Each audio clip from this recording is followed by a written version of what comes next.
Hi friends, இப்போ நம்ம பார்க்க போகிறது 10th ஸ்டாண்டர்ட் நியூ ஜாகிரஃபி புக்கில் இருக்கக்கூடிய அலகு 6 தமிழ்நாடு இயற்கை பிரிவுகள் அப்படிங்கிற லெசன் பார்க்கலாம். ஃபர்ஸ்ட் கொஸ்டின், உங்களுக்கு தெரியுமா 1956ஆம் ஆண்டு மாநில மறுசீரமைப்பு சட்டத்தின்படி மாநிலங்கள் மறுசீரமைப்பு செய்யப்பட்டன. எப்போ மாநிலத்தை மறுசீரமைப்பு செய்தாங்க அப்படின்னா 1956 மாநில மறுசீரமைப்பு சட்டத்தின்படி. சங்க காலத்தில் தமிழகத்தை ஆண்டவர்கள் சேர சோழ பாண்டியர்கள் அதியமான் பாரி போன்ற சிற்றரசர்கள் பின் களப்பிரர்கள். சேரர்கள், சோழர்கள், பாண்டியர்கள், அப்புறம் அதியமான் பாரி போன்ற சிற்றரசர்கள் பின் களப்பிரர்கள். பின் பல்லவர்கள், சோழர்கள், பாண்டியர்கள், மராத்தியர்கள், முகலாயர்கள், விஜயநகர பேரரசர்கள், பின் கடைசியாக வந்தது யார்? ஆங்கிலேயர்கள். ஆங்கிலேய ஆட்சியின் போது நமது தேசம் இராணுவ நிர்வாக காரணங்களுக்காக மதராஸ், பம்பாய், கல்கத்தா என 3 மாகாணங்களாக பிரிக்கப்பட்டது. ஆங்கில ஆட்சியின் போது தான் என்னாச்சு அப்படின்னா நம்முடைய தேசம் இராணுவ மற்றும் நிர்வாக காரணங்களுக்காக பம்பாய், மதராஸ், கல்கத்தா என 3 மாகாணங்களாக பிரிக்கப்பட்டது. மதராஸ் மாகாணத்தின் கீழ் இருந்த பகுதிகள் என்னெல்லாம் அப்படின்னா தமிழ்நாடு, கேரளா, கர்நாடகா, ஆந்திராவின் ஒரு பகுதி, ஒடிசாவின் சில பகுதிகள். மதராஸ் மாகாணம் தமிழ்நாடு என பெயர் மாற்றம் செய்யப்பட்டது 1969 ஜனவரி 14 அண்ணா அவர்களால். மதராஸ் மாகாணம் தமிழ்நாடு அப்படின்ட்டு பெயர் மாற்றம் செய்யப்பட்டது எப்போ அப்படின்னா 1969 ஜனவரி 14 அண்ணா அவர்களால். தமிழ்நாடு இந்தியாவின் தென் பகுதியில் அமைந்துள்ளது. தமிழ்நாடு இந்தியாவினுடைய தென் பகுதியில் அமைந்துள்ளது. தமிழ்நாட்டின் நிலப்பரப்பு 8.4 டிகிரி வட அச்சம் முதல் 13.35 டிகிரி வட அச்சம் வரையிலும் 76.18 கிழக்கு தீர்க்கம் முதல் 80.20 கிழக்கு தீர்க்கம் வரையிலும் பரவி இருக்குது. தமிழ்நாட்டுடைய நிலப்பரப்பு எந்த மாதிரி இருக்குது அப்படின்னா 8.4 டிகிரி வட அச்சம் முதல் 13.35 டிகிரி வட அச்சம் வரையிலும் 76.18 கிழக்கு தீர்க்கம் முதல் 80.20 கிழக்கு தீர்க்கம் வரையிலும் பரவியுள்ளது. தமிழ்நாட்டின் கிழக்கே என்ன இருக்குது அப்படின்னா கோடியக்கரை, மேற்கே ஆனைமலை, வடக்கு பழவேற்காடு, தெற்கு குமரிமுனை. தமிழ்நாட்டினுடைய நில எல்லைகள் பார்த்தோம் அப்படின்னா கிழக்கு பகுதியில் கோடியக்கரை, மேற்கு ஆனைமலை, வடக்கு பழவேற்காடு, தெற்கு குமரிமுனை. தமிழகத்தின் பரப்பளவு பார்த்தோன்னா 130058 சதுர கிலோமீட்டர். தமிழகத்தின் பரப்பளவு 130058 சதுர கிலோமீட்டர், அதாவது 1,30,058 சதுர கிலோமீட்டர். தமிழ்நாடு இந்தியாவின் 11வது பெரிய மாநிலம். தமிழ்நாடு இந்தியாவில் 11வது பெரிய மாநிலம். தமிழ்நாடு இந்திய நிலப்பரப்பில் சுமார் 4%. தமிழ்நாடு இந்திய நிலப்பரப்பில் சுமார் எத்தனை பர்சன்டேஜ் இருக்குது? 4%. தமிழ்நாட்டின் எல்லைகள் பார்க்குறோம். கிழக்கே வங்காள விரிகுடா, மேற்கே கேரளா, வடக்கே ஆந்திரா, தெற்கே இந்திய பெருங்கடல். தமிழ்நாட்டின் எல்லைகள் பார்க்குறோம். கிழக்க வங்காள விரிகுடா, மேற்கு பகுதியில் கேரளா. தமிழ்நாட்டுக்கு மேற்கு பகுதியில் என்ன இருக்குது? கேரளா இருக்குது. வடக்க ஆந்திரா, தெற்கே இந்திய பெருங்கடல். தமிழ்நாட்டையும் இலங்கையையும் பிரிப்பது என்ன அப்படின்னா மன்னார் வளைகுடா மற்றும் பாக் நீர் சந்தி. மன்னார் வளைகுடா மற்றும் பாக் நீர் சந்தி. தமிழ்நாடு கடற்கரை நீளம் பார்த்தோம் அப்படின்னா 1076 கிலோமீட்டர். குஜராத்திற்கு அடுத்தபடியாக இந்தியாவின் 3வது நீளமான கடற்கரை. தமிழ்நாடு கடற்கரை நீளம் 1076 கிலோமீட்டர். குஜராத்திற்கு அடுத்தபடியாக இந்தியாவின் 3வது நீளமான கடற்கரை. தமிழ்நாடு உருவான காலகட்டத்தில் 13 மாவட்டங்கள் இருந்தன. தமிழ்நாடு உருவாகும் போது எத்தனை மாவட்டங்கள் இருந்தது? 13 மாவட்டங்கள். தமிழ்நாட்டில் தற்போது புதிதாக உருவாக்கப்பட்டுள்ள மாநிலங்கள் எதெல்லாம் அப்படின்னா மாவட்டங்கள் கள்ளக்குறிச்சி, மாநிலங்களில் மாவட்டங்கள் கள்ளக்குறிச்சி, தென்காசி, செங்கல்பட்டு. மொத்த வருவாய் கோட்டங்கள் எத்தனை இருக்குது அப்படின்னா 76, வட்டங்கள் 226, பிற்காக்கள் 1127, வருவாய் கிராமங்கள் 16,654, மாநகராட்சிகள் 15, நகராட்சிகள் 125, ஊராட்சி ஒன்றியங்கள் 385, பேரூராட்சிகள் 561. தமிழ்நாட்டில் மொத்த வருவாய் கோட்டங்கள் எத்தனை இருக்குது? 76, வட்டங்கள் 226, பிற்காக்கள் 1127, வருவாய் கிராமங்கள் 16,654, மாநகராட்சிகள் 15, நகராட்சிகள் 125, ஊராட்சி ஒன்றியங்கள் 385, பேரூராட்சிகள் 561. கிராம ஊராட்சிகள் 12,618, மக்களவை தொகுதிகள் 39, சட்டமன்ற தொகுதிகள் 234. கிராம ஊராட்சிகள் 12,618. சென்னை, நீலகிரி மற்றும் கன்னியாகுமரி மாவட்டங்களை தவிர மற்ற மாவட்டங்கள் பல்வேறு காலகட்டங்களில் பிரித்தமைக்கப்பட்டன. சென்னை, நீலகிரி மற்றும் கன்னியாகுமரி மாவட்டங்களை தவிர மற்ற மாவட்டங்கள் பல்வேறு காலகட்டங்களில் பிரித்தமைக்கப்பட்டன. தமிழ்நாடு அமைந்துள்ளது தீபகற்ப பீடபூமி எனப்படும் தக்கான பீடபூமியில். தமிழ்நாடு எங்கே அமைஞ்சிருக்குது அப்படின்னா தக்கான பீடபூமியில் அமைஞ்சிருக்குது.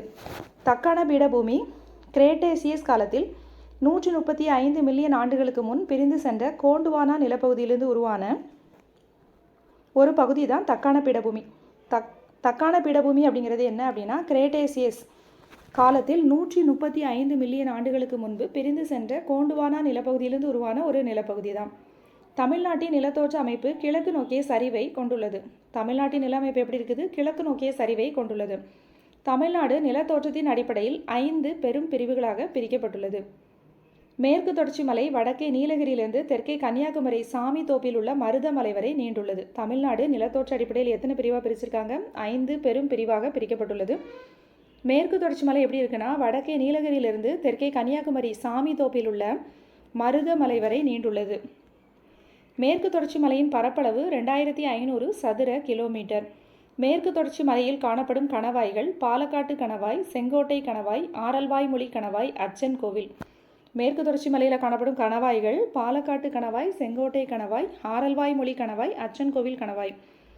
மேற்கு தொடர்ச்சி மலையில் உள்ள முக்கியமான மலைகள் எதெல்லாம் அப்படின்னா, நீலகிரி, ஆனைமலை, பழனிமலை, ஏலக்காய் மலை, வருஷநாடு, ஆண்டிப்பட்டி, அகத்தியர். மேற்கு தொடர்ச்சி மலையில் உள்ள முக்கியமான மலைகள் நீலகிரி, ஆனைமலை, பழனிமலை, ஏலக்காய், வருஷநாடு, ஆண்டிப்பட்டி, அகத்தியர். நீலகிரி மலை தமிழ்நாட்டில் எங்கே இருக்குது அப்படின்னா, வடமேற்கு பகுதியில் அமைந்துள்ளது. நீலகிரி மலை தமிழ்நாட்டின் வடமேற்கு பகுதியில் அமைந்துள்ளது. நீலகிரி மலையில் 2000 மீட்டர் உயரத்திற்கு மேல் 24 சிகரங்கள் காணப்படுகின்றன. நீலகிரி மலையில் 2000 மீட்டர் உயரத்துக்கு மேலே 24 சிகரங்கள் காணப்படுகின்றன. நீலகிரி மலையில் உயரமான சிகரம் எது அப்படின்னா, தொட்டபெட்டா 2637, அதாவது 2637 மீட்டர்.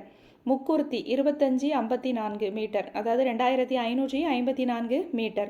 நீலகிரி மலையில் உயரமான சிகரம் எதுன்னு கேட்டாங்கன்னா, தொட்டபெட்டா 2637 அப்படி ஞாபகம் வச்சுக்கோங்க. 2637 மீட்டர். முக்கூர்த்தி 2554 மீட்டர். நீலகிரி மலையில் அமைந்துள்ள முக்கிய மலை வாழிடங்கள் ஊட்டி மற்றும் குன்னூர். நீலகிரி மலையில் 2700க்கும் அதிகமான பூக்கும் தாவர வகைகள் உள்ளன. அதே மாதிரி நம்முடைய மாநில விலங்கான மாநில வரையாடு, நீலகிரி வரையாடு எங்கே இருக்குது அப்படின்னா, நீலகிரி மலையில் தான் இருக்குது. தமிழ்நாடு மற்றும் கேரளா எல்லையில் பாலக்காட்டு கணவாய்க்கு தெற்கே அமைந்துள்ளது தான் ஆனைமலை. தமிழ்நாடு மற்றும் கேரளா எல்லையில் பாலக்காட்டு கணவாய்க்கு தெற்கே அமைந்துள்ளது ஆனைமலை. ஆனைமலையில் ஆனைமலை புலிகள் காப்பகம், ஆழியாறு பாதுகாக்கப்பட்ட காடுகள், வால்பாறை மலை வாழிடம், காடம்பாறை நீர்மின் நிலையம் இதெல்லாமே அங்கே இருக்குது. ஆனைமலையில் என்னெல்லாம் இருக்குது? ஆனைமலை புலிகள் காப்பகம், ஆழியாறு பாதுகாக்கப்பட்ட காடுகள், வால்பாறை மலை வாழிடம், காடம்பாறை நீர்மின் நிலையம் இதெல்லாம் எங்கே இருக்குது? ஆனைமலையில் இருக்குது. ஆனைமலையின் அடிவாரத்தில் தான் ஆழியாறு மற்றும் திருமூர்த்தி அணைகள் காணப்படுது. ஆழியாறு மற்றும் திருமூர்த்தி அணைகள் எங்கே காணப்படுது? ஆனைமலையின் அடிவாரத்தில். மேற்கு தொடர்ச்சி மலையினுடைய கிழக்கு பகுதியில் தான் எது இருக்குது அப்படின்னா, பழனி மலை இருக்குது. பழனி மலையின் மேற்கு பகுதியை தவிர மற்றவை திண்டுக்கல் மாவட்டத்தில் அமைந்துள்ளன. மேற்கு தொடர்ச்சி மலையினுடைய கிழக்கு பகுதியில் தான் பழனி மலை அமைஞ்சிருக்குது. பழனி மலையின் மேற்கு பகுதியை தவிர மற்றவை திண்டுக்கல் மாவட்டத்தில் அமைந்துள்ளன. பழனி மலையின் உயரமான சிகரம் வந்தராவ் 2533 மீட்டர், அதாவது 2533 மீட்டர். ரெண்டாவது உயர்ந்த சிகரம் வேம்படிச்சோலை, அது 2505 மீட்டர். இந்த ரெண்டுமே பழனி மலையில் அமைந்துள்ளன.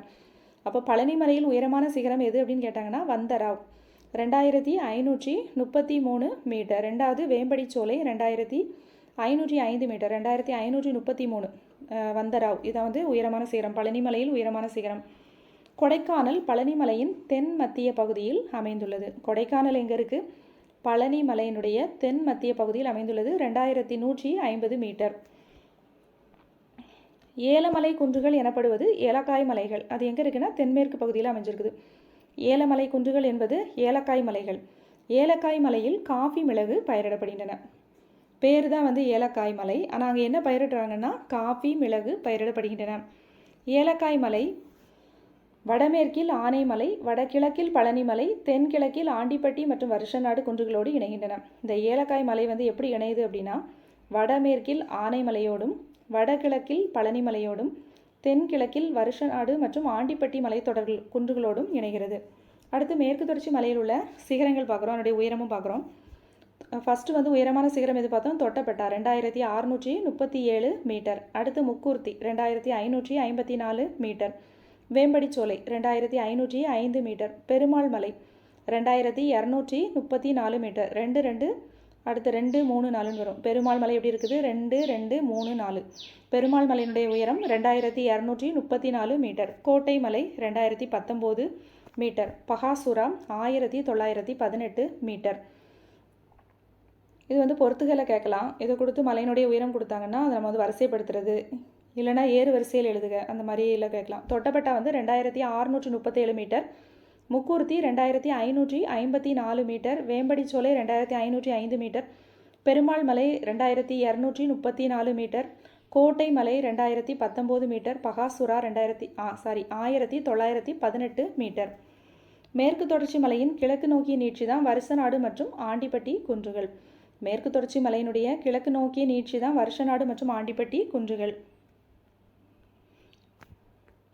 வருஷநாடு மற்றும் ஆண்டிப்பட்டி மலைக்குன்றுகளில் மேகமலை, கழுகுமலை, குரங்கணிமலை, சுருளி மற்றும் கும்பக்கரை நீர்வீழ்ச்சிகள் காணப்படுகின்றன. இந்த வருஷநாடு மற்றும் ஆண்டிப்பட்டி மலைக்குன்றுகள் இருக்குல்ல, அங்கே தான் என்னெல்லாம் இருக்குது அப்படின்னா மேகமலை, கழுகுமலை, குரங்கணிமலை, சுருளிமலை, கும்பக்கரை நீர்வீழ்ச்சிகள் காணப்படுகின்றன. ஸ்ரீவில்லிபுத்தூர் மலையணில் சரணாலயம் எந்த மாவட்டத்தில் இருக்குது அப்படின்னா விருதுநகர் மாவட்டம். வைகை மற்றும் அதன் துணை ஆறுகள் உருவாகுது இந்த வருஷநாடு மற்றும் ஆண்டிப்பட்டி மலைக்குன்றுகளில் தான் உருவாகுது. வைகை மற்றும் அதன் துணை ஆறுகள் எங்கு உற்பத்தி ஆகுது? ஆண்டிப்பட்டி மற்றும் வருஷநாடு மலைக்குன்றுகளில். பொதிகை மலையின் பெரும்பகுதி திருநெல்வேலி மாவட்டம், தென் சரிவு கன்னியாகுமரி மாவட்டம். பொதிகை மலையினுடைய பெரும்பகுதி எதுனா திருநெல்வேலி மாவட்டம், அதனுடைய தென் சரிவு வந்து கன்னியாகுமரி மாவட்டத்தில் அமைந்திருக்குது. பொதிகை மலையினுடைய வேறு பெயர் சிவஜோதி பர்வத், தெற்கு கைலாயம், அகத்தியர் மலைகள். பொதிகை மலையினுடைய வேறு பெயர்கள் சிவஜோதி பர்வத், தெற்கு கைலாயம், அகத்தியர் மலைகள். களக்காடு முண்டந்துறை காப்பகம் எங்கே இருக்குது அப்படின்னா பொதிகை மலையில் தான் அமைஞ்சிருக்குது, திருநெல்வேலி மாவட்டம். கன்னியாகுமரி மற்றும் நெல்லை மாவட்டத்தின் எல்லை பகுதியாகவும் மேற்கு தொடர்ச்சி மலையின் தென் பகுதியிலும் அமைந்துள்ளது மகேந்திரகிரி மலைக்குன்றுகள். கன்னியாகுமரி இங்கே தான் வந்து ISRO அமைந்திருக்குது, மகேந்திரகிரி மலைக்குன்றுகளில். கன்னியாகுமரி மற்றும் நெல்லை மாவட்டத்தின் எல்லை பகுதிகளாகவும் மேற்கு தொடர்ச்சி மலையின் தென் பகுதியிலும் அமைந்துள்ளது மகேந்திரகிரி மலைக்குன்றுகள். மகேந்திரகிரி மலைக்குன்றுகளின் சராசரி உயரம் 1645 மீட்டர். இந்திய விண்வெளி ஆராய்ச்சி நிறுவனத்தின் சோதனை உந்துவிசை செயற்கைக்கோள் ஏவுதளம் மகேந்திரகிரி மலையின் அடிவார பகுதியில் அமைந்துள்ளது. இந்திய விண்வெளி ஆராய்ச்சி மையம், அதாவது இஸ்ரோவுடைய சோதனை உந்துவிசை செயற்கைக்கோள் தளம் எங்கே இருக்குது? மகேந்திரகிரி மலையின் அடிவார பகுதியில் அமைந்துள்ளது. கிழக்கு தொடர்ச்சி மலையின் முக்கிய குன்றுகள் ஜவ்வாது, சேர்வராயன், கல்வராயன், கொல்லிமலை, பச்சைமலை. கிழக்கு தொடர்ச்சி மலையினுடைய முக்கிய குன்றுகள் ஜவ்வாது, சேர்வராயன், கல்வராயன், கொல்லிமலை, பச்சைமலை. கிழக்கு தொடர்ச்சி மலையினுடைய நீட்சி தான் ஜவ்வாது மலை. கிழக்கு தொடர்ச்சி மலையினுடைய நீட்சி ஜவ்வாது மலை. இந்த ஜவ்வாது மலை எங்கே இருக்குது அப்படின்னா வேலூர் மற்றும் திருவண்ணாமலை மாவட்டங்களில் காணப்படுகிறது. ஜவ்வாது மலை எங்கே இருக்குது? வேலூர் மற்றும் திருவண்ணாமலை மாவட்டங்களில். ஜவ்வாது மலையினுடைய உயரமான சிகரம் மேல்பட்டு. ஜவ்வாதுங்கிறது ஒரு வாசனை பொருள், அதை எங்கே போடுவோம்? பட்டு துணிலெல்லாம் போடுவோம்ல, அந்த மாதிரி ஞாபகம் வச்சுக்கலாம். ஜவ்வாது மலையினுடைய உயரமான சிகரம் மேல்பட்டு. அதாவது பட்டு சேரீயில் வந்து ஜவ்வாது போட்டிருப்போம் அப்படின்னு ஞாபகம் வச்சுக்கலாம். ஜவ்வாது மலையினுடைய உயரமான சிகரம் மேல்பட்டு. காவலூர் வானவியல் தொலைநோக்கி மையம் அமைந்துள்ள இடம் ஜவ்வாது மலை. காவலூர் வானவியல் தொலைநோக்கி மையம் அமைந்துள்ள இடம் ஜவ்வாது மலை. காவலூர் வானவியல் தொலைநோக்கி மையம் தொடங்கப்பட்ட ஆண்டு 1967. ஜவ்வாது மலையில் பல பகுதிகள் நீல நிற சாம்பல் மற்றும் கிரானைட் பாறைகளால் உருவானது. ஜவ்வாது மலையினுடைய பல பகுதிகள் எப்படி உருவாச்சுது? நீல நிற சாம்பல் மற்றும் கிரானைட் பாறைகளால் உருவானது. பழமரம், சந்தன மரம் மருத்துவ மூலிகைகளுக்கு பெயர் பெற்றது ஜவ்வாது மலை. பழமரம், சந்தன மரம், ஏன்னா ஜவ்வாதும் வாசனையானதா, அப்போ சந்தனம் அதுவும் வாசனையானது. இந்த மாதிரி வாசனை உள்ள பொருட்கள், இப்போ எல்லா பழமும் எப்படி இருக்கும்? வாசனை வருமா? அதனால் பழமரம், சந்தன மரம், மருத்துவ மூலிகைகள் எல்லாமே எப்படி இருக்கும்? வாசனையாக இருக்குமா? அதனால் இதுக்கு எல்லாமே பெயர் பெற்றது ஜவ்வாது மலை. இந்த மாதிரி ஷார்ட்கட்டு ஞாபகம் வச்சுக்கலாம். பழமரம், சந்தன மரம், மருத்துவ மூலிகைகளுக்கு பெயர் பெற்றது ஜவ்வாது மலை. கல்வராயன் என்ற சொல் தற்போதுள்ள பழங்குடியினரின் பண்டைய கால பெயரான கரலர் என்ற சொல்லிலிருந்து பெறப்பட்டது. ஜவ்வாது மற்றும் சேர்வராயன் மலைகளுடன் இணைந்து காவிரி மற்றும் பாலாறு ஆகியவற்றின் ஆற்று வடிநில பகுதியை பிரிப்பது கல்வராயன் மலை. வடபகுதி சின்ன கல்வராயன், அது வந்து 825 மீட்டர். தென்பகுதி பெரிய கல்வராயன் 1220 மீட்டர். சேர்வராயன் மலையினுடைய பெயர் எப்படி வந்தது அப்படின்னா உள்ளூர் தெய்வமான சேர்வராயன் என்ற பெயரிலிருந்து வந்தது. சேர்வராயன் மலையினுடைய உயரமான சிகரம் சோலை கரடு 1620 மீட்டர். சேர்வராயன் மலையினுடைய உயரமான சிகரம் சோலை கரடு 1620 மீட்டர். சோ வருதா அப்படி ஞாபகம் வச்சுக்கலாம். சேர்வராயன் மலைனா சோலை கரடு. சேர்வராயன் மலையினுடைய ஜவ்வாது மலையினுடைய உயரமான சிகரம் வந்து மேல்பட்டு, பட்டில் வந்து வாசனை போடுவோம், அந்த மாதிரி ஞாபகம் வச்சுக்கிறோம். இப்போ சேர்வராயன் வந்து சோலை கரடு 1620 மீட்டர். ஏழைகளின் ஊட்டி ஏற்காடு எங்கே இருக்குது அப்படின்னா சேர்வராயன் மலையில் தான் அமைந்துள்ளது. சேர்வராயன் கோவில் இந்த பகுதியில் உயரமான பகுதி. சேர்வராயன் கோயில் ஒன்று இருக்குது, அது வந்து எங்கே இருக்குன்னா 1623 மீட்டர் உயரத்தில் அமைந்துள்ளது. அடுத்து கிழக்கு தொடர்ச்சி மலை, அதில் என்னென்ன மலைகள் இருக்குது, அதனுடைய உயரம் என்னென்னு பார்க்கலாம். சேர்வராயன் மலை. சேர்வராயன் மலையினுடைய உயரம் பார்த்தோம் அப்படின்னா 1623 மீட்டர். பழமலைங்கிறது 1500 மீட்டர்.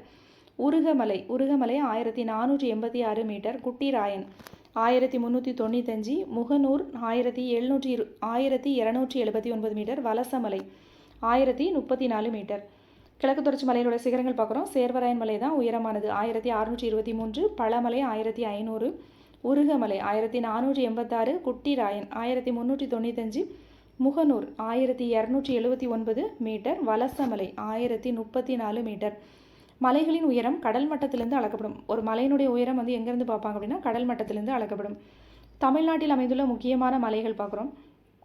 மாவட்டங்கள் மற்றும் மலைகள். கோவையில் அமைஞ்சிருக்குது மருதமலை, வெள்ளியங்கிரி மலை, ஆனைமலை. கோயம்புத்தூரில் என்னென்ன மலை இருக்குது? மருதமலை, வெள்ளியங்கிரி மலை, ஆனைமலை. தருமபுரியில் வந்து தீர்த்தமலை, சித்தேரிமலை, வத்தல்மலை. தருமபுரியில் தீர்த்தமலை, சித்தேரிமலை, வத்தல்மலை. திண்டுக்கல்லில் வந்து பழனிமலை மற்றும் கொடைக்கானல். ஈரோட்டில் வந்து சென்னிமலை, சிவன்மலை. ஈரோட்டில் என்னெல்லாம் மலை இருக்குது? சென்னிமலை மற்றும் சிவன்மலை. வேலூரில் வந்து ஜவ்வாது மலை, ஏலகிரி மலை மற்றும் ரத்தின மலை. வேலூரில் இருக்கக்கூடிய மலை வந்து ஜவ்வாதும் வாசனை திரவியமாக. ஏலகிரி, அதை ஏலக்காய் ஞாபகம் வச்சுக்கலாம், அதுவும் வாசனை. இதெல்லாமே எங்கே இருக்குன்னா வேலூர். ஜவ்வாது மலை, ஏலகிரி மலை மற்றும் ரத்தின மலை. நாமக்கல் கொல்லிமலை. சேலம் சேர்வராயன் மலை, கஞ்சமலை மற்றும் சுண்ணாம்பு குன்றுகள். விழுப்புரம் கல்வராயன் மலை மற்றும் செஞ்சிமலை. விழுப்புரத்தில் எந்த மலை இருக்குது? கல்வராயன் மற்றும் செஞ்சிமலை. பெரம்பலூரில் பச்சைமலை, அந்த மாதிரி ஞாபகம் வச்சுக்கோங்க. பெரம்பலூரில் பச்சைமலை. கன்னியாகுமரியில் வந்து மருதுவாழ் மலை. திருநெல்வேலியில் மகேந்திரகிரி மற்றும் அகத்திய மலையாக தான் பொதிகை மலை. நீலகிரியில் நீலகிரி மலை. கொல்லிமலை நாமக்கல் மாவட்டத்தில் 2800 சதுர கிலோமீட்டர் பரப்பளவில் 1300 மீட்டர் உயரத்தில் அமைஞ்சிருக்குது. கொல்லிமலை வந்து நாமக்கல் மாவட்டத்தில் இருக்குது. 2800 சதுர கிலோமீட்டர் பரப்பளவு, 1300 மீட்டர் உயரம். கொல்லிமலையில் அமைந்துள்ள புனித ஸ்தலம் அரப்பளீஸ்வரர் கோவில். திருச்சி, பெரம்பலூர் மற்றும் சேலம் மாவட்டங்களில் உயரம் குறைந்த குன்றாக காணப்படுவது பச்சைமலை. திருச்சினாலே பச்சைமலை அப்படின்னு வச்சுக்கலாம். திருச்சி, பெரம்பலூர் மற்றும் சேலம் மாவட்டத்தில் உயரம் குறைந்த குன்றாக காணப்படுவது பச்சைமலை. தமிழ் மொழியில் பச்சை என்றால் பசுமையினை குறிக்கும். பச்சை மலையில் குறிப்பிடத்தகுந்த வேளாண் விளைபொருள் பலாப்பழம். அங்கே அதிகமாக எது விளையுது அப்படின்னா பலாப்பழம். நீலகிரி மலைனா நீலமலை அப்படின்னு சொல்லுவாங்க, ப்ளூ மவுண்டைன் அப்படின்னு சொல்லுவாங்க. நீலகிரி மலை என்னோட எப்படி அழைக்கப்படுதுன்னா நீலமலை. மேற்கு தொடர்ச்சி மலை மற்றும் கிழக்கு தொடர்ச்சி மலைகளுக்கு இடையிலே அமைந்துள்ளது பீடபூமிகள். பீடபூமிகள் 60,000 சதுர கிலோமீட்டர் பரப்பளவை கொண்டது. வடிவம் முக்கோண வடிவம். மைசூர் பீடபூமியின் ஒரு பகுதி பாரமகால் பீடபூமி. தருமபுரி மற்றும் கிருஷ்ணகிரி மாவட்டங்கள் அமைந்துள்ளது எதுலன்னா பாரமகால் பீடபூமி. தமிழ்நாடு எதில் அமைஞ்சிருக்குது? தக்கான பீடபூமியில் அமைஞ்சிருக்குது.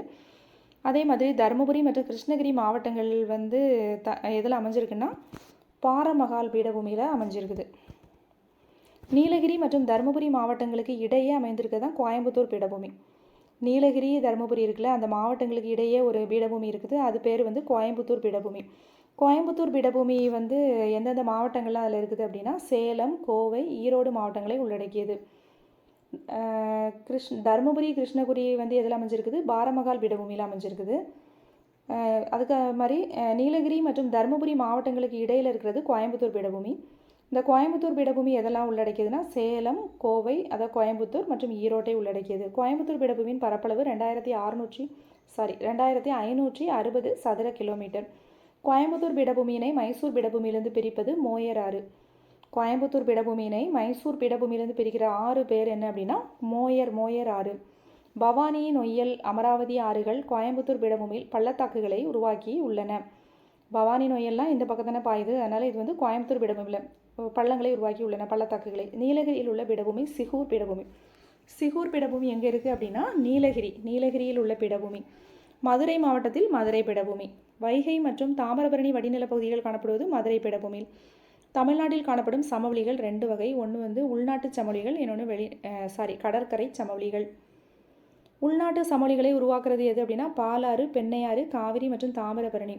தமிழ்நாட்டில் கடற்கரை சமவெளி கோரமண்டல் அல்லது சோழமண்டல சமவெளி அல்லது சோழர்களின் நிலம் எனவும் அழைக்கப்படுகிறது. இது சென்னை டு கன்னியாகுமரி வரை பரவி இருக்கு. தமிழ்நாட்டில் கடற்கரை சமவெளி என்ன சொல்லணும்னா கோரமண்டல் அல்லது சோழமண்டல கடற்கரை அல்லது சோழர்களின் நிலம். இந்த மூணுமே ஒன்று தான். கோரமண்டல் சொல்லலாம், இல்லைனா சோழமண்டல கடற்கரை, இல்லைனா சோழர்களின் நிலம். ராமநாதபுரம் மற்றும் தூத்துக்குடி மாவட்ட கடற்கரையோரங்களில் உருவாக்கப்பட்ட மணல் குன்றுகள் என்னன்னு சொல்லுவோம் அப்படின்னா தேரி. எந்தெந்த மாவட்டங்கள்? ராமநாதபுரம் மற்றும் தூத்துக்குடி மாவட்ட கடற்கரையோரங்களில். ராமநாதபுரம் மற்றும் தூத்துக்குடி மாவட்ட கடற்கரையோரங்களில் உருவாக்கப்பட்ட மணல் குன்றுகள் என்னன்னு சொல்லுவாங்கன்னா தேரி. மன்னார் வளைகுடாவில் பவளப்பாறைகள் காணப்படுகின்றன. இது வடகிழக்கு சமவெளி. மன்னார் வளைகுடாவில் தான் என்ன இருக்குது? பவளப்பாறைகள் காணப்படுகின்றன. தங்க மணல் கடற்கரை பகுதியில் பனைமரம் மற்றும் சவுக்கு தோப்புகள் காணப்படுகின்றன. தங்கமணல் கடற்கரை பகுதியில் பனைமரம் மற்றும் சவுக்கு தோப்புகள் காணப்படுகின்றன. புகழ்பெற்ற தமிழக கடற்கரைகள் மெரினா, எலியட், கோவளம் மற்றும் வெள்ளி கடற்கரை. தமிழ்நாட்டினுடைய உயிர் நாடி அப்படின்னு எடுத்துக்கிட்டோம்னா அது ஆறுகள் தான். வற்றாத ஆறு அப்படின்னா தாமிரபரணி. காவிரி கர்நாடகா. காவிரி கர்நாடகா கூர்க் மாவட்டம் மேற்கு தொடர்ச்சி மலை பிரம்மகிரி குன்றுகளில் தலைக்காவிரி அப்படிங்கிற இடத்துல உற்பத்தி ஆகுது. காவிரி எங்கே உற்பத்தி ஆகுது? கர்நாடகா கூர்க் மாவட்டத்தில் மேற்கு தொடர்ச்சி மலையில் பிரம்மகிரி குன்றுகளில் தலைக்காவிரி அப்படிங்கிற இடத்துல உற்பத்தி ஆகிறது. தமிழ்நாட்டில் காவிரி எவ்வளோ தூரம் பாய்கிறது அப்படின்னா 416 கிலோமீட்டர் தூரம் பாய்கிறது. காவிரி கர்நாடகா தமிழ்நாடு இடையே 64 கிலோமீட்டர் நீளத்துக்கு எல்லையாக உள்ளது. காவிரி தமிழ்நாட்டுக்கும் கர்நாடகாவுக்கும் இடையில எத்தனை கிலோமீட்டர் பாயுது? 64 கிலோமீட்டர் வரைக்கும் வருது. மொத்தம் காவிரி தமிழ்நாட்டில் 416 கிலோமீட்டர் தூரம் பாய்கிறது. காவிரி தமிழ்நாடு கர்நாடகா இடையே 64 கிலோமீட்டர் நீளத்துக்கு எல்லையாக உள்ளது. காவிரி தருமபுரி மாவட்டத்தில் ஒகேனக்கல் என்னும் இடத்தில் நீர்வீழ்ச்சியினை உருவாக்குகிறது. காவிரி ஆற்றின் குறுக்கே கட்டப்பட்டுள்ளது ஸ்டான்லி நீர்த்தேக்கம் அல்லது மேட்டூர் அணை. காவிரி ஆற்றின் குறுக்கே கட்டப்பட்டுள்ளது ஸ்டான்லி நீர்த்தேக்கம் அல்லது மேட்டூர் அணை. மேட்டூர் அணையிலிருந்து சுமார் 45 கிலோமீட்டர் தொலைவில் பவானி ஆறு காவிரியுடன் இணைகிறது. இது காவிரியினுடைய துணையாறு. மேட்டூர் அணையிலிருந்து சுமார் 45 கிலோமீட்டர் தொலைவில் பவானி ஆறு காவிரியுடன் இணைகிறது. இது காவிரியினுடைய துணையாறு. திருமுக்கூடல் என்ற இடத்தில் 2 துணையாறுகள் காவிரியுடன் இணைகின்றன. அமராவதி, நொய்யல். திருமுக்கூடல் அப்படிங்கிற இடத்துல 2 துணையாறுகள் மீண்டும் என்ன பண்ணுது? காவிரியுடன் இணைகிறது. அமராவதி மற்றும் நொய்யல். இந்த பகுதியில் காவிரியின் அகலம் அதிகமாக இருப்பதால் இது அகன்ற காவிரி என்று அழைக்கப்படுகிறது. காவிரி திருச்சி மாவட்டத்தில் 2 கிளைகளாக பிரிகிறது. அதான் கொலையூர் அல்லது கொள்ளிடம், தென்கிளை காவிரி. கொள்ளிடம் மற்றும் காவிரி அப்படின்ட்டு 2ஆக பிரியுது. வடபகுதி கொலையூர்னு சொல்லுவாங்க, இல்லைனா கொள்ளிடம். தென்பகுதி காவிரி. சுமார் 16 கிலோமீட்டர் தூரம் பாய்ந்த பின் இந்த 2 கிளைகளும் இணைந்து ஸ்ரீரங்கம் தீவை உருவாக்குகின்றன. இது என்ன ஆகுது? திருச்சியில் 2ஆக பிரியுது. கொள்ளிடம் மற்றும் காவிரின்னு 2ஆக பிரியுது. அதுக்கப்புறம் 16 கிலோமீட்டர் தூரம் பாய்ஞ்சிட்டு அங்கே போயிட்டு என்ன ஆகுது? இந்த 2 கிளைகளும் இணைஞ்சு ஸ்ரீரங்கம் அப்படிங்கிற தீவை உருவாக்குகிறது. காவிரி ஆற்றின் குறுக்கே கிராண்ட் அணைக்கட்டு எனப்படும் கல்லணை கட்டப்பட்டுள்ளது. காவிரி டெல்டா பகுதியில் கிளை ஆறுகளால் உண்டாக்கியுள்ள வலைப்பின்னல் தென்னிந்தியாவின் தோட்டம் என்று அழைக்கப்படுகிறது. காவிரி எங்கு கடக்குது அப்படின்னா கடலூருக்கு தெற்கே வங்கக்கடலில் கலக்கிறது. தமிழ்நாட்டில் உள்ள முக்கிய தீவுகள் என்னெல்லாம் அப்படின்னா பாம்பன், முயல், குருசடை, நல்லதண்ணி, புள்ளிவாசல், ஸ்ரீரங்கம், உப்புத்தண்ணி, தீவுத்திடல், காட்டுப்பள்ளி, குவிப்பில் மற்றும் விவேகானந்தர் நினைவுப்பாறை. இதெல்லாம் தமிழ்நாட்டில் உள்ள முக்கிய தீவுகள். பாலாறு எங்கே உற்பத்தி ஆகுது அப்படின்னா கர்நாடகாவில் கோலார் மாவட்டத்தில் தலகவரா அப்படிங்கிற கிராமத்திற்கு அப்பால் உற்பத்தி ஆகிறது. பாலாறு எங்கே உற்பத்தி ஆகுதுன்னா கர்நாடகத்தில் கோலார் மாவட்டத்தில் தலகவரா அப்படிங்கிற கிராமத்திற்கு அப்பால். பாலாறு தமிழ்நாட்டில் 57% தமிழ்நாட்டில் இருக்குது. மீதி கர்நாடகா மற்றும் ஆந்திராவில் இருக்குது. பாலாறில் 57% எங்கே தான் இருக்குது? தமிழ்நாட்டில் இருக்குது. மீதி கர்நாடகா மற்றும் ஆந்திரா. பாலாற்றுடைய துணையாறுகள் பார்த்தோன்னா பொன்னி, கவுண்டினியா நதி, மலட்டாறு, செய்யாறு, கிளியாறு. பாலாற்றின் துணையாறுகள் பொன்னி எதோடைய துணையாறு அப்படின்னா பாலாறு. கவுண்டினியா நதி, மலட்டாறு, செய்யாறு, கிளியாறு. பாலாற்றின் மொத்த நீளம் 348 கிலோமீட்டர். இதில் 222 கிலோமீட்டர் தமிழ்நாட்டில் பாய்கிறது. பாலாற்றினுடைய மொத்த நீளம் 348 கிலோமீட்டர். இதில் 222 கிலோமீட்டர் தமிழ்நாட்டில் பாய்கிறது. பாலாறு எங்கே கடலில் கலக்குதுன்னா கூவத்தூருக்கு அருகே வங்கக்கடலில் கலக்கிறது. தென்பண்ணை அல்லது தென்பொருணை ஆறு கர்நாடகா நந்தி துர்கா மலையில் கிழக்கு சரிவில் உருவாகிறது. தென்பெண்ணை ஆறு எங்கே உற்பத்தி ஆகுது அப்படின்னா அதுவும் கர்நாடகா தான். நந்தி துர்கா மலையினுடைய கிழக்கு சரிவில் உருவாகிறது. தென்பெண்ணையாறு 77% தமிழ்நாட்டில் உள்ளது. தென்பெண்ணையாற்றின் நீளம் 247 கிலோமீட்டர். தென்பெண்ணையாறு எங்கே உற்பத்தியாகுது? கர்நாடகாவில் நந்திதுர்கா மலையினுடைய கிழக்கு சரிவில் உற்பத்தியாகிறது. தமிழ்நாட்டில் எவ்வளோ இருக்குது அப்படின்னா 77%. அதனுடைய நீளம் வந்து 247 கிலோமீட்டர். தென்பெண்ணையாறு திருக்கோவிலூர் அணைக்கட்டுக்கு அருகே கெடிலம் மற்றும் பெண்ணையாறு என இரு கிளைகளாக பிரிகிறது. தென்பெண்ணையாறு திருக்கோவிலூர் அணைக்கட்டுக்கு அருகே கெடிலம் மற்றும் பெண்ணையாறு என இரு கிளைகளாக பிரிகிறது. கெடிலம் ஆறு கடலூருக்கு அருகிலும் பெண்ணையாறு புதுச்சேரிக்கு அருகிலும் வங்கக்கடலில் கலக்கிறது. கெடிலம் ஆறு. தென்பெண்ணையாற்றின் துணை ஆறுகள் எதெல்லாம் அப்படின்னா சின்னாறு, மார்க்கண்ட நதி, வாணியாறு, பாம்பன் ஆறு. தென்பெண்ணையாற்றின் துணை ஆறுகள் சின்னாறு, பாம்பன் ஆறு. சின்னாறு, பாம்பன் ஆறு, மார்க்கண்ட நதி, வாணியாறு. தென்பெண்ணையாற்றின் குறுக்கே கிருஷ்ணகிரி மற்றும் சாத்தனூர் நீர்த்தேக்கங்கள் உள்ளன. தென்பெண்ணையாற்றின் குறுக்கே தான் கிருஷ்ணகிரி மற்றும் சாத்தனூர் நீர்த்தேக்கங்கள் உள்ளன. இந்து சமய மக்களால் புனித நதியாக கருதப்படுவது பெண்ணையாறு. இந்து சமய மக்களால் புனித நதியாக கருதப்படுவது பெண்ணையாறு.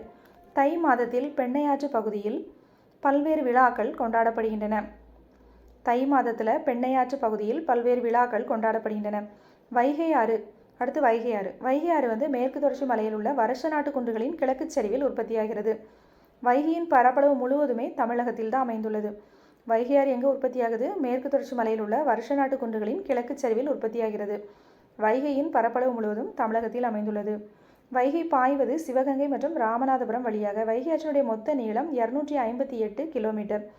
வைகையினுடைய பரப்பளவு முழுவதுமே தமிழகத்தில் தான் அமைந்துள்ளது.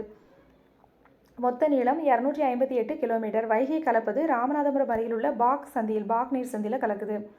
அடுத்து தாமிரபரணி. தாமிரபரணி என்ற பெயர் வந்து தாமிரம், காப்பர் மற்றும் வருணி சிற்றோடை என்பதிலிருந்து பெறப்பட்டது. தாமிரபரணியுடைய பெயர் காரணம் எப்படின்னா தாமிரம் அப்படின்னா காப்பர் மற்றும் வருணினா சிற்றோடை. தாமிரபரணி ஆற்றில் கரைந்திருக்கும் செம்மண் துகள்கள் காரணமாக இந்த நதி நீரானது செந்நிறத்துடன் காணப்படுகிறது. தாமிரபரணி பொதிகை மலை முகடுகளில் தோன்றுகிறது. தாமிரபரணி ஆற்றின் தோற்றம் அகத்திய முனிவரோடு தொடர்புடையதாக கருதப்படுகிறது. தாமிரபரணி கலப்பது நெல்லை, தூத்துக்குடி மாவட்டங்கள் வழியாக வங்கக்கடலில். தாமிரபரணியுடைய துணையாறுகள் காரையாறு, சேர்வலாறு, மணிமுத்தாறு, கடனாநதி, பச்சையாறு, சிற்றாறு, ராமநதி. தாமிரபரணியுடைய துணையாறுகள் காரையாறு, சேர்வலாறு, மணிமுத்தாறு, கடனாநதி, பச்சையாறு, சிற்றாறு மற்றும் ராமநதி. தமிழ்நாட்டினுடைய முக்கிய நீர்வீழ்ச்சிகள் பார்க்குறோம். தமிழ்நாட்டில் தருமபுரியில் என்ன இருக்குன்னா ஒகேனக்கல், திருநெல்வேலியில் வந்து கல்யாண தீர்த்தம் மற்றும் குற்றாலம், தேனியில் கும்பக்கரை சுருளி, நாமக்கல் ஆகாய கங்கை, தருமபுரி ஒகேனக்கல், திருநெல்வேலி கல்யாண தீர்த்தம் மற்றும் குற்றாலம், தேனி கும்பக்கரை சுருளி, நாமக்கல் ஆகாய கங்கை. நீலகிரியில் வந்து கேத்ரின் மற்றும் பைக்காரா. நீலகிரியில் இருக்கிற நீர்வீழ்ச்சிகள் பேர் வந்து கேத்தரின் மற்றும் பைக்காரா. சேலம் கிள்ளியூர். விருதுநகர் ஐயனார். கோவை வைதேகி, செங்குபதி, சிறுவாணி, கோவை குற்றாலம். விருதுநகரில் ஐயனார், கோவையில் வந்து வைதேகி, செங்குபதி, சிறுவாணி, கோவை குற்றாலம். திருப்பூரில் திருமூர்த்தி. மதுரையில் குட்டலாம்பட்டி. கன்னியாகுமரியில் திற்பரப்பு, காளிகேசம், உலக்கை, வட்டப்பாறை. இந்தியாவை இரு சம பாகமாக பிரிப்பது கடகரேகை. தமிழ்நாடு கடகரேகைக்கு தெற்கே பூமத்திய ரேகைக்கு அருகே அமைந்துள்ளது. தமிழ்நாடு எப்படி அமைஞ்சிருக்குது? கடகரேகைக்கு தெற்கே பூமத்திய ரேகைக்கு அருகே அமைந்துள்ளது. தமிழ்நாடு வெப்பமண்டல காலநிலை பகுதியில் அமைந்துள்ளது. தமிழகத்தின் கிழக்கு கடற்கரை பகுதியில் வெப்பமண்டல கடல் காலநிலை. தமிழ்நாட்டின் சராசரி வெப்பநிலை 18 டிகிரி சென்டிகிரேடிலிருந்து 43 டிகிரி சென்டிகிரேட் வரை. தமிழ்நாட்டின் சராசரி மழையளவு 958.5 மில்லிமீட்டர். தமிழ்நாட்டின் சராசரி மழையளவு 958.5 மில்லிமீட்டர். கிழக்கு கடற்கரை பகுதியில் வெப்பமண்டல கடல் ஆதிக்க காலநிலை காணப்படுகிறது. கிழக்கு கடற்கரை பகுதியில் வெப்பமண்டல கடல் ஆதிக்க காலநிலை. மேற்கு பகுதியில் மலைப்பாங்கான காலநிலை. தமிழகத்தின் பல்வேறு பருவங்கள் உருவானது சூரியனின் செங்குத்து கதிர்களின் இடம்பெயர்வால். பருவ காலங்கள் மற்றும் காலம் பார்க்குறோம். குளிர்காலம்ங்கிறது ஜனவரி, பிப்ரவரி. கோடை காலம் மார்ச், ஏப்ரல், மே. தென்மேற்கு பருவக்காற்று காலம் ஜூன் டு செப்டம்பர். வடகிழக்கு வந்து அக்டோபர் டு டிசம்பர். ஜனவரி, பிப்ரவரி மாதத்தில் சூரியனின் செங்குத்து கதிர்கள் பூமத்திய ரேகைக்கும் மகர ரேகைக்கும் இடையே விழுவதுதான் குளிர்காலம். ஜனவரி, பிப்ரவரி மாதத்தில் சூரியனின் செங்குத்து கதிர்கள் பூமத்திய ரேகைக்கும் மகர ரேகைக்கும் இடையிலே விழுவது குளிர்காலம். தமிழகத்தின் குளிர்கால வெப்பநிலை 15 டிகிரி சென்டிகிரேட்லேருந்து 25 டிகிரி சென்டிகிரேட் வரை மாறுபடும். தமிழகம் கடகரேகைக்கு தெற்கே அமைந்திருப்பதால் கோடை காலத்தில் அதிக வெப்பத்தை பெறுகிறது. தமிழகம் கடகரேகைக்கு தெற்கே அமைஞ்சிருக்கிறதுனால கோடை காலத்தில் அதிக வெப்பத்தை பெறுகிறது. கோடை காலத்தில் தமிழகத்தின் வெப்பநிலை 30 டிகிரியிலிருந்து 40 டிகிரி சென்டிகிரேட் வரை மாறுபடும். கோடை காலத்தில் தமிழகத்தின் தென்பகுதி முன்பருவ மழை மூலமும் வெப்பச்சலனம் மூலமும் மழையை பெறுகிறது. கோடை காலத்தில் தமிழகத்தின் தென்பகுதி முன்பருவ மழை மூலமும் வெப்பச்சலனம் மூலமும் மழையை பெறுகிறது. தென்மேற்கு பருவக்காற்று பற்றி பார்க்குறோம். இங்கே மார்ச் டு மே சூரியனின் செங்குத்து கதிர்களால் வட இந்தியாவில் என்ன பண்ணுது, அதிக வெப்பம். எனவே என்னாகுது, அதிக வெப்பம் ஏற்பட்டால் அங்கே அழுத்தம் குறையும், குறைந்த அழுத்தம் உருவாகும். மார்ச் டு மே மாதங்களில் சூரியனின் செங்குத்து கதிர்கள் அதிகமாக இருக்கிறனால என்ன ஆகும்னா வெப்பம் ரொம்ப அதிகமாகும். அப்போ என்ன ஆகும்னா அழுத்தம் குறையும். இந்த நேரத்தில் வட இந்தியாவில் என்ன ஆகும், இந்த மாதிரி உருவாகும்.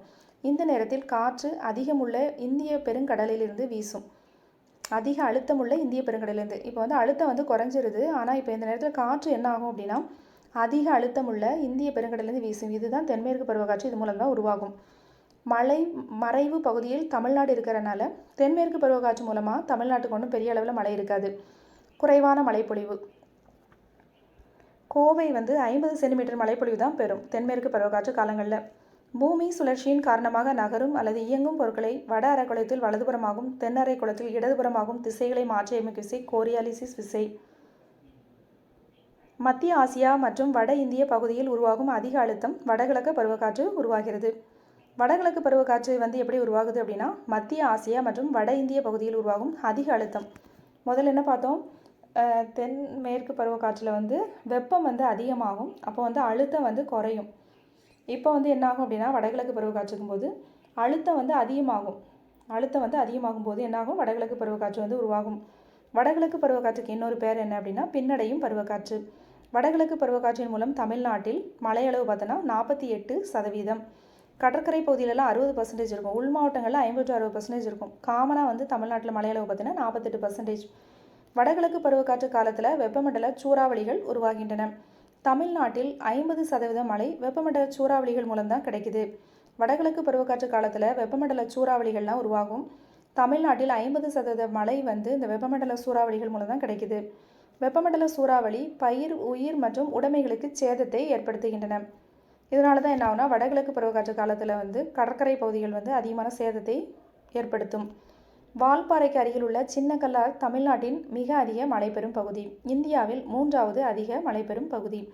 வால்பாறைக்கு அருகில் உள்ள சின்ன கல்லார் அப்படிங்கிற இடம் தமிழ்நாட்டில் மிக அதிக மழை பெறும் பகுதி.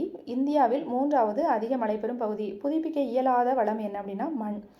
ஒரு இடத்துல மண்ணை தோண்டி எடுத்துட்டோம்னா அந்த இடம் பள்ளமாக தான் இருக்கும். அதான் புதுப்பிக்க இயலாத வளம் தான் மண். 2 அங்குல வளமான மண் உருவாக 300 to 1000 ஆண்டுகள் வரை ஆகும்.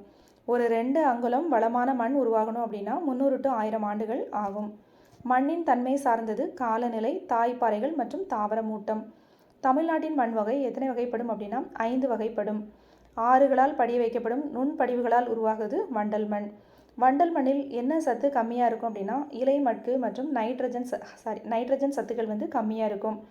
நுண்துளைகள் மற்றும் களிமண் கலந்த மண் வண்டல் மண். வண்டல் மண் எப்படி இருக்கும் அப்படின்னா நுண்துளைகள் மற்றும் களிமண் கலந்த மண் வண்டல் மண். தமிழ்நாட்டில் ஆற்று பள்ளத்தாக்குகள் மற்றும் கடற்கரையோரங்களில் வண்டல் மண் காணப்படுகிறது. தீப்பாறைகள் சிதைவடைவதால் உருவாகுது கரிசல் மண். கரிசல் மண்ணின் வேறு பெயர் ரீகர் மண். தக்கான லாவா பிடபூமி பகுதியில் அரை வறண்ட காலநிலையில் கரிசல் மண் உருவாகிறது. கரிசல் மண் எப்படி உருவாகுது அப்படின்னா தக்கான லாவா பிடபூமி பகுதியில் அரை வறண்ட காலநிலையில் உருவாகிறது. மிக நுண்ணிய துகள்களை கொண்ட களிமண்ணால் ஆனது கரிசல் மண். கரிசல் மண்ணில் பாஸ்பாரிக் அமிலம், ஹைட்ரஜன் மற்றும் உயிரின பொருட்கள் குறைவு. வண்டல் மண்ணில் இலை மட்கு மற்றும் நைட்ரஜன் சத்து கம்மியாக இருக்கும். கரிசல் மண்ணில் H3PO4 மற்றும் ஹைட்ரஜன் மற்றும் உயிரின பொருட்கள் குறைவு. தமிழ்நாட்டின் மொத்த பரப்பளவில் 3/2 பங்கு என்ன இருக்குன்னா செம்மண் தான் அதிகம் இருக்குது. அப்போ தமிழ்நாட்டில் மிக அதிகமான அளவில் எந்த மண் காணப்படுது அப்படின்னா செம்மண் தான். தமிழ்நாட்டில் மொத்த பரப்பில் 3/2 பங்கு செம்மண் தான் இருக்குது. மாநிலத்தின் மத்திய பகுதியில் தான் அதிகமாக செம்மண் காணப்படுது. மணல் மற்றும் களிமண் கலந்த தன்மை கொண்டது செம்மண். செம்மண் நுண்துகள்கள் இருப்பதால் ஈரப்பதத்தை தக்க வைத்து கொள்ள முடியவில்லை. செம்மண் சிவப்பாக இருக்க காரணம் இரும்பு ஆக்சைடு. செம்மண்ணில் நைட்ரஜன், பாஸ்பரஸ், அமிலங்கள், இலைமட்கு தாதுக்கள் சத்துக்கள்லாம் குறைவு. செம்மண்ணில் வந்து என்னென்னலாம் விளையும் அப்படின்னா நெல், கேழ்வரகு, புகையிலை, காய்கறிகள்.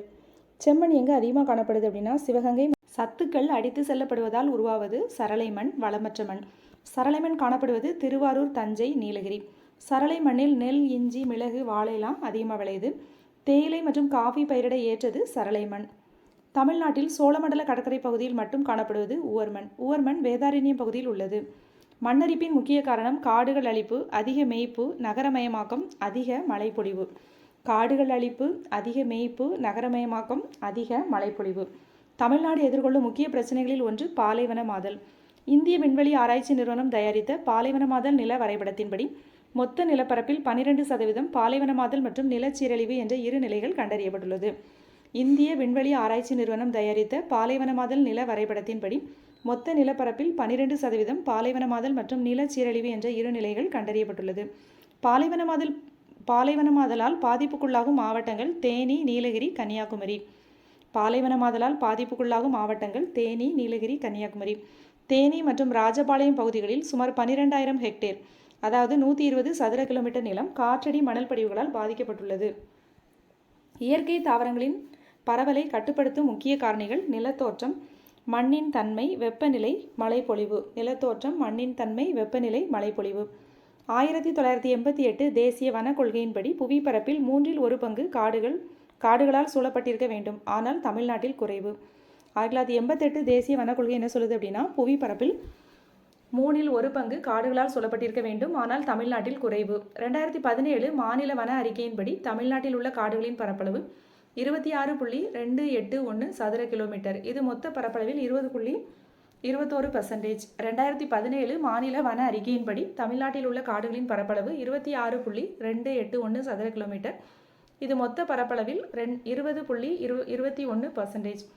இந்தியாவில் உள்ள காடுகளில் தமிழகத்தின் பங்களிப்பு 2.99%. உலகில் 25 உயிரின பன்மை செறிந்த பகுதிகளில் ஒன்று மேற்கு தொடர்ச்சி மலை. தமிழகத்தில் உள்ள காடுகள் 5 வகைகளாக பிரிக்கப்படுகிறது. அதிக மழை பெறும் பகுதியில் காணப்படுவது வெப்பமண்டல பசுமை மாறா காடுகள். தமிழகத்தில் உள்ள காடுகள் எத்தனையா பிரிக்கிறோம்? 5. அதிக மழை பெறும் பகுதியில் காணப்படுறது வெப்பமண்டல பசுமை மாறா காடுகள்.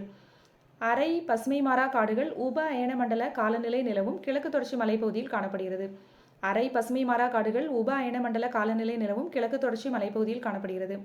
அரை பசுமை மாறா காடுகள் காணப்படும் பகுதிகள் சேர்வராயன், பச்சைமலை, கொல்லிமலை. வெப்பமண்டல பசுமை மாறா காடுகளில் லவங்க மரம், மலாபார், கருங்காலி மரம், பனாச மரம், ஜாவா பிளம், ஜமுன், பலாமருது, அயனி, கிராப் மெட்டல். மித வெப்பமண்டல காடுகள் காணப்படுவது ஆனைமலை, நீலகிரி, பழனிமலை 1000 மீட்டர் உயரத்தில். மித வெப்பமண்டல மலைக்காடுகள் சோலாஸ் என்று அழைக்கப்படும். அது வந்து உள்ளூர் பெயரில் அழைக்கப்படுறது. மித வெப்பமண்டல காடுகளுக்கு இன்னொரு பெயர் என்ன அப்படின்னா சோலாஸ், உள்ளூர் மக்களால் அழைக்கப்படும். மித வெப்பமண்டல காடுகளில் நீலகிரி, சாம்பா, வெள்ளை லிட்சா, ரோஸ் ஆப்பிள் போன்ற மரங்கள்லாம் இருக்குது. வெப்பமண்டல இலையுதிர் காடுகளில் மரங்கள் 30 மீட்டர் உயரம் வரை வளரக்கூடியவை. வெப்பமண்டல இலையுதிர் காடுகளில் பருத்தி, பட்டு மரம், இலவம், கடம்பா, டாகத்தேக்கு, வாகை, வெங்காளி, சிரஸ், மூங்கில் போன்ற மரங்கள் காணப்படுது. வெப்பமண்டல இலையுதிர் காடுகளில் காணப்படும் மரங்கள் பொருளாதார முக்கியத்துவம் வாய்ந்தது. எந்த காடுகளில் காணப்படும் மரங்கள் பொருளாதார முக்கியத்துவம் வாய்ந்தது அப்படின்னு கேட்டாங்கன்னா வெப்பமண்டல இலையுதிர் காடுகளில் காணப்படும் மரங்கள். கடலோர பகுதிகள், ஆற்றின் டெல்டா பகுதிகள், தீவுகளில் கடைப்பகுதிகள், ஆற்று முகத்துவாரங்களில் காணப்படுவது மாங்க்ரோவ் காடுகள்.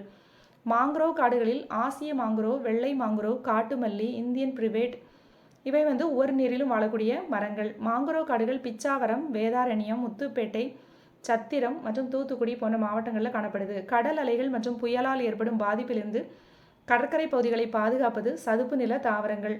பவளப்பாறைகள் மற்றும் கடலோர புல்வெளிகளை மணல் படிவுகளால் மூழ்கடிக்கப்படாமல் பாதுகாப்பது சதுப்பு நில தாவரங்கள். பிச்சாவரம் சதுப்பு நில காடு கடலூர் மாவட்டம் சிதம்பரத்திற்கு அருகே அமைந்துள்ளது. பிச்சாவரம் சதுப்பு நில காடு 1100 ஹெக்டேர், அதாவது 11 சதுர கிலோமீட்டர் பரப்பளவில் அமைந்துள்ளது. பிச்சாவரம் சதுப்பு நில காடு எங்கே இருக்குன்னா கடலூர், சிதம்பரம் அருகே அமைந்துள்ளது. அதனுடைய பரப்பளவு பார்த்தோம் அப்படின்னா 1100 ஹெக்டேர் அல்லனா 11 சதுர கிலோமீட்டர் பரப்பளவில் அமைந்துள்ளது. பிச்சாவரம் சதுப்பு நிலக்காடு உலகின் 2வது பெரிய சதுப்பு நிலக்காடு. வங்கக்கடலிலிருந்து மணல் திட்டுகளால் பிரிக்கப்பட்டுள்ளது பிச்சாவரம் சதுப்பு நிலக்காடு. வங்கக்கடலிலிருந்து மணல் திட்டுகளால் பிரிக்கப்பட்டுள்ளது. பிச்சாவரம் சதுப்பு நில காட்டில் காணப்படும் தாவரங்கள் அவிசீனியா, ரைசோபா. மிக குறைவாக மழை பெறும் பகுதிகளில் வெப்பமண்டல முட்புதர் காடுகள் காணப்படும் 400 மீட்டர் உயரங்களில். வெப்பமண்டல முட்புதர் காடுகளில் பனை, வேம்பு, கருவேலம், வெள்ளை கருவேலம், சீமை கருவேலம் காணப்படுவது தருமபுரி மற்றும் ராமநாதபுரம், விருதுநகர். தமிழ்நாட்டில் அதிக காடுகளை கொண்ட மாவட்டம் தருமபுரி. தமிழ்நாட்டில் அதிக காடுகளை கொண்ட மாவட்டம் தருமபுரி. 3280 சதுர கிலோமீட்டர். காடுகளில் வாழும் விலங்குகள் மற்றும் பறவைகளை வனவிலங்குகள் என்கின்றோம். தமிழ்நாட்டில் உள்ள உயிர்கோள பெட்டகங்கள் நீலகிரி, மன்னார் வளைகுடா, அகத்தியர் மலை. உயிர் மற்றும் உடைமைக்கு இயற்கையினால் ஏற்படும் பேரழிவு தான் பேரிடர்னு சொல்லுவோம். ஐநா அமைப்பின் அபாய நேர்வு குறைப்பு அமைப்பின் கூற்றுப்படி UNDRR அப்படின்னு சொல்லுவாங்க. அதனுடைய கூற்றின்படி அபாய குறைப்பு என்பது பேரிடருக்கான காரணங்களை கண்டறிந்து தாக்கத்தை குறைப்பதாகும். மலைகள் அல்லது குன்றுகளின் ஒரு பகுதியோ அல்லது பாறைகளோ சரிந்து வீழ்தல் என்ன சொல்லுவோம்னா நிலச்சரிவு. நிலச்சரிவுக்கு முக்கிய காரணி நீர். நிலச்சரிவுக்கு முக்கிய காரணி நீர். நிலச்சரிவினால் அதிகம் பாதிக்கப்படும் பகுதி நீலகிரி. அடுத்து அதிகமாக பாதிக்கப்படுறது கொடைக்கானல். நிலச்சரிவுக்கு முன் விழிப்புணர்வு ஏற்படுத்துதல், எச்சரிக்கை மற்றும் தயார் நிலையில் இருத்தல், அன்றாட செய்திகளை கவனித்தல், வெளியேறுவதற்கான திட்டம், சிதைவடைந்த பொருட்களின் நகர்வுகளை கவனித்தல். நிலச்சரிவுக்கு பின் கட்டடங்களுக்கு உள்ளே இருந்தோம் அப்படின்னா கனமான மேசை அல்லது மர இருக்கைகளுக்கு அடியில் பதுங்கிக் கொள்ள வேண்டும். மேசை கால்களை இறுக்கமாக பிடித்து கொள்ள வேண்டும். கட்டடங்களுக்கு வெளியே இருந்தால் கம்பம் மற்றும் மரங்களுக்கு அருகாமையில் செல்வதை தவிர்த்தல். பாலம், சாலை கடக்காமல் இருத்தல். தமிழ்நாட்டில் வடகிழக்கு பருவக்காற்று காலத்தில் வெள்ளப்பெருக்கு ஏற்படும். தென்னிந்திய வெள்ளப்பெருக்கு நவம்பர் 2015 அதிக பாதிப்பு தமிழ்நாட்டுக்கு ஏற்பட்டுச்சு. வெள்ளப்பெருக்கிற்கு முன் சேவை மையங்கள், வெளியேறும் வழிகள் பற்றி தெரிந்து கொள்ளுதல், முக்கிய பொருட்களை உயரமான இடத்தில் வைத்தல். வெள்ளப்பெருக்கின் போது குழந்தைகள், வயதானவர்களை உயரமான இடங்களுக்கு வெளியேறுதல், மின்சார எரிவாயு சாதனங்களை அணைத்து வைத்தல், தாமதமின்றி வெளியேறுதல். வெள்ளப்பெருக்கிற்கு பின் மீண்டும் வீடுகளுக்கு செல்வதை உறுதி செய்தல், மின்சார சாதனங்களை சரியாக உள்ளனவா என்று உறுதி செய்துவிட்டு பின் பயன்படுத்துதல், பழுதுபட்ட பொருட்களை அப்புறப்படுத்துதல். புயல் வடகிழக்கு பருவக்காற்று காலத்தில் ஏற்படுகிறது. புயல் அதிகம் தீவிரத்தின் அடிப்படையில் மிக அதிக, அதிக, மிதமான மற்றும் குறைந்த என 4 புயல் மண்டலங்களாக பிரிக்கப்பட்டுள்ளன. மிக அதிக அப்படிங்கிறது சென்னை வடக்கு, காஞ்சிபுரம் கிழக்கு, விழுப்புரம் கிழக்கு, கடலூர் வடகிழக்கு மற்றும் புதுச்சேரி. தமிழ்நாடு நீர் பற்றாக்குறை உள்ள மாநிலம். தமிழ்நாட்டின் மொத்த நீர்வளம் 1587 மில்லியன் கன அடி. தமிழ்நாட்டின் மொத்த நீர்வளம் 1587 மில்லியன் கன அடி. நீர் பற்றாக்குறை எவ்வளோ இருக்குது அப்படின்னா 19.3% இருக்குது. நிலத்தடி நீர்வளத்தின் அடிப்படையில் தமிழ்நாடு 385 பகுதிகளாக பிரிக்கப்பட்டுள்ளது. இதில் 145 பகுதிகள் பாதுகாப்பானது. உவர் தன்மையுடன் உள்ள பகுதி 2%. வறட்சிக்கு உள்ளாகும் பகுதிகள் 64%. அதிக வறட்சி மண்டலத்தில் உள்ள மாவட்டங்கள் பார்த்தோன்னா தருமபுரி, கோவை, சேலம், மதுரை, திருச்சி, நெல்லை, ராமநாதபுரம். இந்திய விண்வெளி ஆராய்ச்சி நிறுவனத்தின் தேசப்பட புத்தகத்தின்படி மாநிலத்தின் மொத்த நிலப்பரப்பில் பாலைவனமாதல் மற்றும் நிலம் தரம் குறைதல் 12%. பாலைவனமாதல் அதிகம் இருக்கிறது தேனி, நீலகிரி, விருதுநகர் மற்றும் கன்னியாகுமரி. தேனி, நீலகிரி, விருதுநகர் மற்றும் கன்னியாகுமரி. காட்டுத்தீ விபத்து மார்ச் 11, 2018 குரங்கணி. மொத்தம் 37 பேர் போனாங்க. அதில் 23 பேர் உயிரிழப்பு. பிப்ரவரி 15 ஏப்ரல் 15 வரை ஒவ்வொரு வருடமும் மலையேற்ற பயிற்சிக்கு தடை. தீ விபத்திற்கு முன் எளிதில் தீப்பற்றக்கூடிய பொருட்களிலிருந்து 30 அடி தூரத்தில் இருத்தல், பாதுகாப்பான இடங்களுக்கு வெளியேறுதல். தீ விபத்தின் போது வானொலி, தொலைக்காட்சி மூலம் செய்திகளை அறிதல், வாளிகளில் போதுமான நீரை நிரப்பி வைத்தல், புகை மூட்டம் இருந்தால் அறையில் வெளிச்சத்தை ஏற்படுத்துதல், மின்சாதனம், எரிவாயு இணைப்பை துண்டித்தல், அனைவரும் வெளியேறுதல். Tsunami 2004 December 26. இந்தோனேஷியா சுமத்ரா தீவின் வடமேற்கு கடற்கரை பகுதியில் 8.9 ரிக்டர் அளவு, 8 முதல் 10 மீட்டர் உயரம் வரை அலைகள். சுனாமி கிழக்கு ஆப்பிரிக்கா வரை உணரப்பட்டது. சோமாலியா, தான்சானியா, கென்யா நாடுகளில் பாதிப்பை ஏற்படுத்தியது. இந்தியாவில் இதற்கு முன் 1881, 1941 சுனாமி அலைகள் தோன்றின. சுனாமிக்கு முன் உயரமான நிலப்பகுதியை எவ்வாறு அடைவது என்று தெரிந்து வைத்திருக்க வேண்டும். சுனாமியின் போது உடனடியாக வெளியேறுதல், உயரமான பகுதிகளுக்கு செல்லுதல், மாடி அல்லது மரங்களில் ஏறிக்கொள்ளுதல், அவசரகால நடவடிக்கைகளை வானொலியில் கேட்டறிதல். சுனாமிக்கு பின் தொடர்ந்து வானொலி செய்திகளை கேட்டல், காயங்களுக்கு சுய பரிசோதனை, அறிவிப்பு வரும் வரை வெளியேறாதிருத்தல், மற்றவர்களுக்கு உதவுதல். 2012 சென்னையில் மிதமான நிலநடுக்கம் உணரப்பட்டது. நில அதிர்வின் போது கனமான மேசைக்கு அடியில் அமர்ந்திருக்க வேண்டும். பாலங்கள் மற்றும் பாதைகளை கடக்கக்கூடாது. ஓகே ஃப்ரெண்ட்ஸ், இந்த வீடியோ பிடிச்சிருந்துன்னா லைக் பண்ணுங்கள், ஷேர் பண்ணுங்கள் மற்றும் சப்ஸ்கிரைப் பண்ணுங்கள். Okay, thank you friends.